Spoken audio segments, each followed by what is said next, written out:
इस वीडियो को लाइक करें, चैनल को सब्सक्राइब करें और बेल आइकन को प्रेस करें। नमस्कार दोस्तों, आज हम आपसे बात करेंगे कि क्या गरीबों को हेलीकॉप्टर मनी दी जानी चाहिए।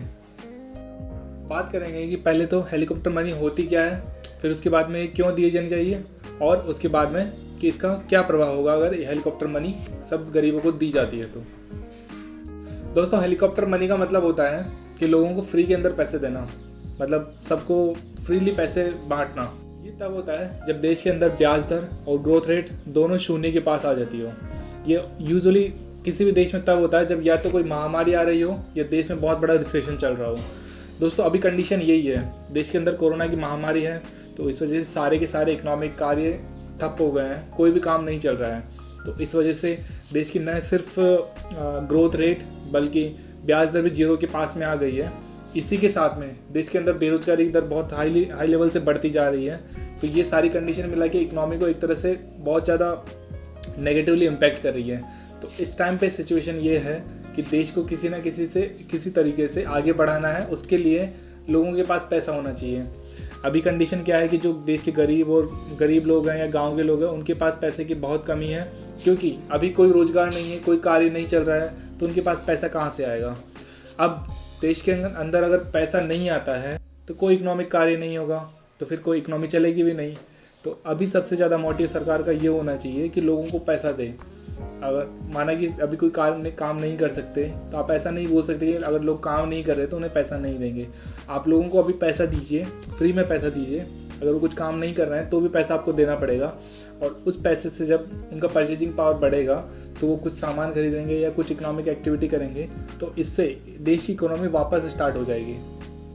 दोस्तों, इकोनॉमी इसी तरह के जो कठोर डिसीजन है उनसे ही आगे बढ़ पाएगी, ना कि ताली बजाने से, मोमबत्ती जलाने से या प्रधानमंत्री के द्वारा माफ़ी मांगने से। इन कार्यों से कुछ नहीं हो पाएगा, कठोर डिसीजन लेना ही होगा सरकार।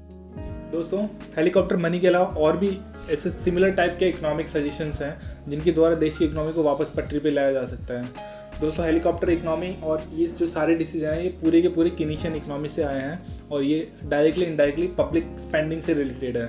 तो दोस्तों, दूसरा डिसीजन क्या लेना चाहिए कि ये डिसीजन है कि मतलब ज़्यादा से ज़्यादा पब्लिक स्पेंडिंग होना चाहिए। पब्लिक स्पेंडिंग मतलब सरकार के द्वारा ज़्यादा से ज़्यादा पैसा खर्च किया जाना चाहिए, ताकि प्राइवेट कंपनियां वापस मार्केट के अंदर आ पाएँ और अपना प्रोडक्शन वापस से स्टार्ट कर पाएँ। दोस्तों, आपके मन में सवाल आ रहा होगा कि पब्लिक स्पेंडिंग के अंदर सरकार को ऐसा क्या खर्च करना चाहिए कि देश की इकोनॉमी वापस रिकवर हो सके। दोस्तों, आपके लिए मैं बता दूं कि पब्लिक स्पेंडिंग का मतलब होता है सरकार अपने कोष से इकोनॉमिक एक्टिविटीज़ के लिए खर्च करे।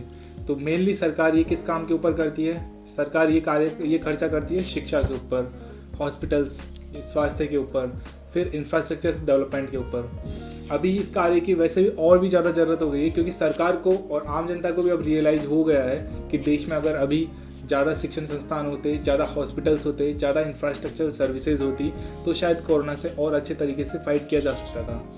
अगर देश में हॉस्पिटल्स अभी और ज़्यादा होते तो ज़्यादा से ज़्यादा मरीजों का इलाज किया जा सकता था। अगर अभी शिक्षण संस्थान ज़्यादा होते तो बहुत अच्छे से रिसर्च किया जा सकता था। अभी हम पूरी की पूरी तरीके से और ऑलमोस्ट पूरी तरीके से वेस्टर्न कंट्रीज़ के ऊपर डिपेंडेंट है कि कोरोना की कोई खोज हो, कोई वैक्सीन मिलेगी या कुछ और बनेगा, उसके थ्रू पे अपन अपने भी देश के अंदर देशवासियों का इलाज करेंगे। अगर अभी अच्छे से हॉस्पिटल्स होते, अच्छे से रिसर्च इंस्टीट्यूट्स वगैरह होते, तो आज अपन अपने दम के ऊपर भी कुछ खोज कर सकते थे कोरोना से फाइट करने के लिए। तीसरा है इंफ्रास्ट्रक्चर के ऊपर स्पेंड करना। इंफ्रास्ट्रक्चर पर स्पेंड करने से क्या है कि लोगों के पास जो बेसिक मूलभूत सुविधाएं हैं एटलीस्ट वो तो पूरी मिल सकती है। जैसे अभी डॉक्टर्स के लिए कोरोना से फाइट करने के लिए पीपीई किट तक मौजूद नहीं है। पीपीई किट वो होती है जो मतलब जब कोरोना से जो ग्रसित मरीज के पास डॉक्टर जाता है तो उसको वो पर्टिकुलर कोट या जो होता है उसकी ड्रेस वो पहनना होता है, ताकि वो अपने आप को प्रोटेक्ट कर सके।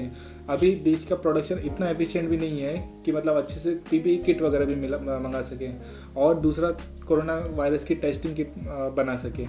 ये सारी चीज़ें भी इंडिया को इंपोर्ट करना पड़ रहा है, क्योंकि अभी देश का इंफ्रास्ट्रक्चर और बेसिक सर्विसेज इतनी अच्छी नहीं है। अब ये सर्विसेज कैसे अच्छी होगी?